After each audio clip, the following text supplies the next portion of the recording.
So about a day ago, Cam Ward had his pro day, and a lot of people were hyped up about it. He showed off his arm strength, he looked really good, a lot of buzz about it. But man oh man, pro days are completely pointless. I feel like we all know that. We've seen amazing college quarterbacks have amazing pro days before, and it meaning absolutely nothing. Shout out Johnny Manziel. Shout out more recently Zach Wilson. Zach Wilson, he actually had a throw that went completely viral. It was an amazing throw, but it was during a pro day, and he had no pads on, no pass rush, and a lot of people believe because of that throw, that's why he went number 2 overall to the Jets. Pro days are pointless. The NFL scouting combine is definitely questionable as well. I can't say it's completely pointless, but I'm definitely leaning towards that opinion for the combine. But yeah, it's just a healthy reminder for players like Cam Ward.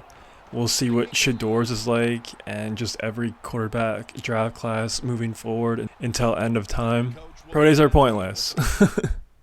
In my opinion, the most important attributes a quarterback going into the NFL should have is he a good leader?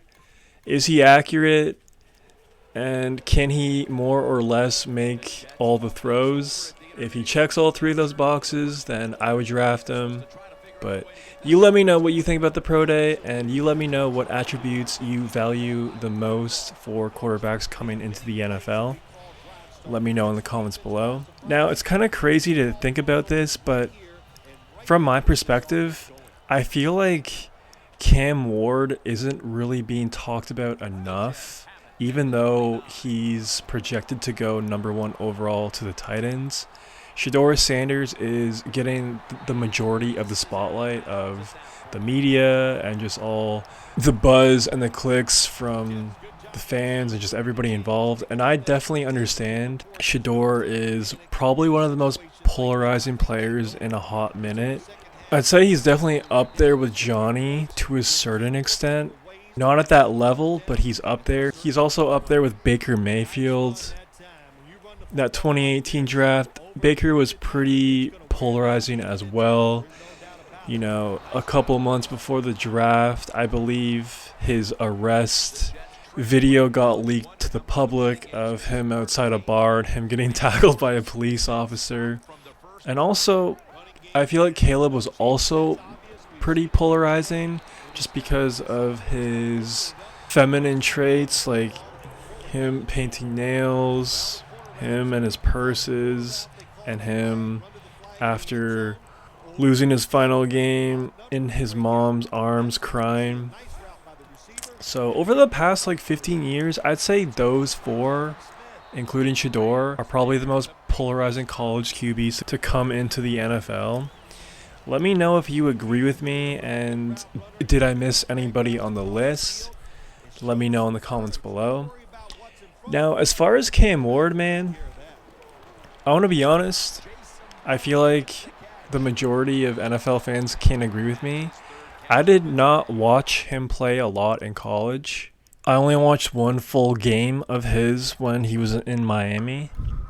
Based on all the scouting reports, on all of the scouts that did watch every single snap he has taken, he has some pretty interesting comps. I'm seeing Sam Darnold, I'm seeing Ben Roethlisberger, I'm also seeing Jameis Winston, just because he's a pure gunslinger.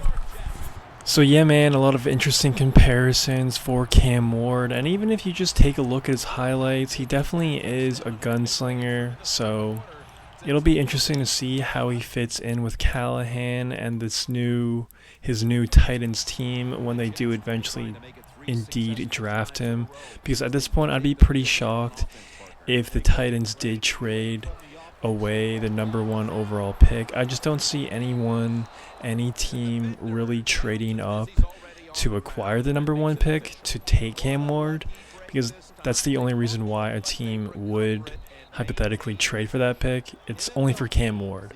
Every other player makes no sense. There was actually a crazy rumor a day ago that the Browns were going to acquire Dak Prescott. Then about an hour or two later, a local Cowboys reporter shut down those rumors. So I think that's the closest thing we're going to see to a team trading up to the number 1 pick or the number 2 pick. Now, as far as Cam Ward actually being on the Titans in 2025, a year ago, I thought the Titans would actually be a playoff bubble sort of team. I thought they could maybe sneak into the playoffs, and I thought that because the amount of moves they made on their defense in the 2024 offseason. And even if you take a look at the Titans defense in the 2024 season, it was a top 10 unit, man. Like, that defense is pretty good. It's got a pretty good secondary. It's just their quarterback play. Levis, 2024 Will Levis. Some crazy memes, some iconic moments. I mean, he's the reason why that team was not competitive at all. But Cam Ward, insert him on that team in 2025. Yeah, sure, they need some targets for him. Tony Pollard had an okay season in 2024. I feel like he'll have another serviceable year in 2025. I'm not saying the Titans are going to be absolutely dog water in 2025, but don't be surprised if they win maybe like 5 to 6 games. I know that might not sound too impressive, but considering the season they just had a year ago, that's definitely a sign of improvement. And honestly, I think another big question mark is to really see what the head coach of the Titans is like, because I feel like we didn't really get a fair assessment of him a year ago. But who knows? Maybe he could be a gem of a head coach, and maybe him and Cam Ward will have a good, healthy relationship. Maybe they could flourish together. You never know. Definitely a lot of question marks, definitely a lot up in the air, and no one truly knows if Cam Ward is going to be great. The Titans don't even know that. They're just hoping that he's great. But if I were a Titans fan, I would definitely be on the more optimistic side, just because he's not going to a complete terrible team. Like I mentioned, they have a solid defense, and that's better than most teams picking in the top 5. So let me know what you think about Cam Ward. Do you think it's going to work out with him in Tennessee? Do you see any teams acquiring the number 1 pick? Let me know in the comments below. If you made it this far, please subscribe and like the vid. It'd help out your boy a ton. That's all I got for right now. Peace. The Jets getting set to take over again on offense. They'll be trying to pick it up right where they left off with their last drive that ended in a touchdown. Yeah, they're throwing the football well. And I'll tell you, I've been covering this game a long time. There's still nothing prettier than seeing a quarterback drop back and throw a perfect spiral down the field and watching guys catch it. That was a work of art the last drive. Well, we see it more and more. Football's thrown behind the line of scrimmage. They do it that time. Nice catch, but a loss of yards on the play. Second down and 13. Jets are in the end zone. James caught his first touchdown of the season.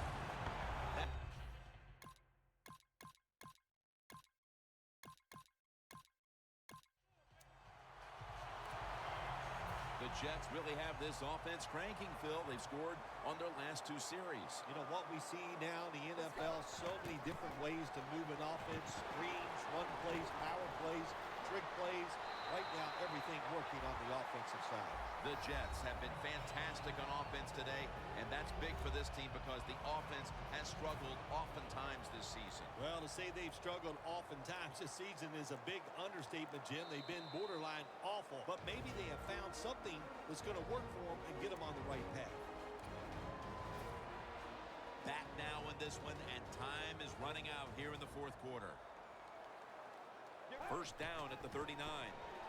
Morris looking for a lane. That'll stop the clock with that timeout.